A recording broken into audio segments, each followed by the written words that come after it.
विक्रम संवत 2083 शालिवाहन शाके 1948 का शुभ आरंभ हिंदू नववर्ष चैत्र शुक्ल प्रतिपदा गुरुवार 19 मार्च 2026 को सिद्धार्थ नामक संवत्सर का लोप होकर वैशाख कृष्ण नवमी शनिवार 11 अप्रैल को रौद्र संवत्सर का प्रवेश हो रहा है।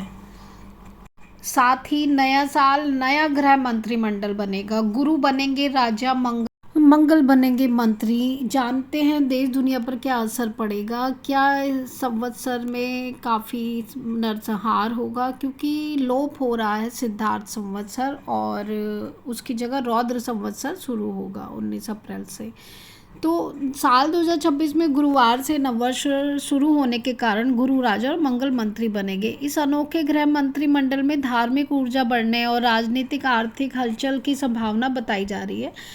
तो क्या गुरु का वर्ष दुनिया में सकारात्मक बदलाव लाएगा या मंगल की ऊर्जा चुनौतियां बढ़ाएंगी? आइए जानते हैं। तो 2026 में कई ज्योतिषीय दृष्टिकोण के अनुसार, हिंदू पंचांग के अनुसार नववर्ष की शुरुआत गुरुवार से होगी। गुरुवार का स्वामी देवगुरु बृहस्पति है, इसलिए 2026 में गुरु राजा बन रहे हैं और मंगल मंत्री की भूमिका निभाएंगे। ग्रहों का यह परिवर्तन सिर्फ पंचांग तक सीमित नहीं रहता है, इसका सामाजिक, आर्थिक और मानसिक ऊर्जा पर इसका असर माना जाएगा। आइए समझते हैं, क्या गुरु का वर्ष दुनिया में सकारात्मक परिवर्तन लाएगा या मंगल की तीव्र ऊर्जा नई चुनौतियों को जन्म देंगी? गुरु को धर्म, ज्ञान, करुणा, सदाचार और समृद्धि का प्रतीक माना जाता है। जब कोई वर्ष गुरु के शासन में चलता है, वातावरण में सकारात्मकता बढ़ती है। 2026 में आध्यात्मिकता में वृद्धि हो सकती है। लोग पूजा पाठ, ध्यान, योग, ज्योतिष, धार्मिक यात्राओं की ओर अधिक आकर्षित होंगे। समाज में दान पुण्य, नैतिकता के प्रति झुकाव बढ़ सकता है, साथ ही आध्यात्मिकता भी बढ़ेगी। 2026 का हिंदू नववर्ष 19 मार्च से शुरू हो रहा है। यह विक्रम संवत 2083 रहेगा। गुरुवार से शुरुआत होने कारण वर्ष धार्मिक स्थलों पर श्रद्धालुओं की भीड़ बढ़ सकती है। शिक्षा और शोध के क्षेत्र में सकारात्मक परिवर्तन संभव है। छात्रों में एकाग्रता, लक्ष्य प्राप्ति और ऊर्जा बढ़ेगी।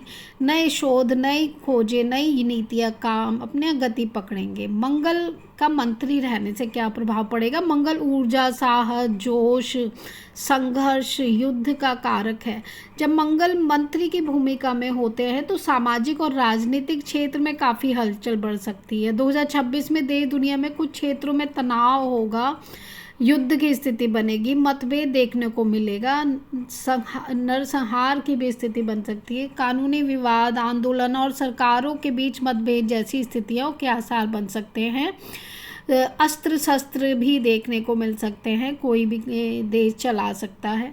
कैसा रहेगा आर्थिक क्षेत्र? तो गुरु का प्रभाव अर्थव्यवस्था को स्थिरता देगा, इसलिए 2026 में विकास धीमा जरूर रहेगा लेकिन स्थायी होगा। सोना चांदी जैसी धातुओं के दाम बढ़ सकते हैं। मंगल का इस असर किस पे रहेगा? साइबर सुरक्षा पे दिख सकता है। ऑनलाइन धोखाधड़ी, हैकिंग, तकनीकी जोखिमों में बढ़ोतरी संभव है।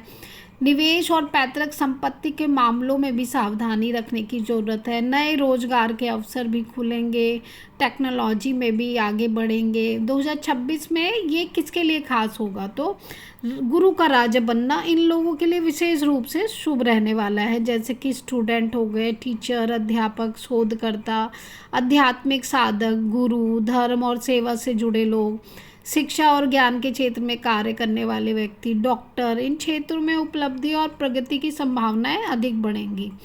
ओवरऑल कैसा रहेगा 2026? कुल मिलाकर 2026 एक आध्यात्मिक, ज्ञानवर्धक, परिवर्तनकारी वर्ष होने वाला है, जहां गुरु सकारात्मक, समृद्धि और शिक्षा को मजबूती देंगे, वहीं मंगल की ऊर्जा, गतिशीलता, चुनौतियों के रूप में सामने आएंगी।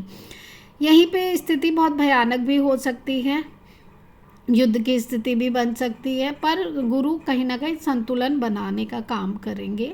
और गुरु आपने देखा ही है, कभी अतिचारी 84 वर्ष बाद अतिचारी हुए हैं, क्योंकि गुरु अपनी स्थिति बदल रहे हैं, बार बार राशि परिवर्तन कर रहे हैं, यही कारण है। तो इन्हीं तरह की जानकारी के लिए सब्सक्राइब करें मेरे चैनल को।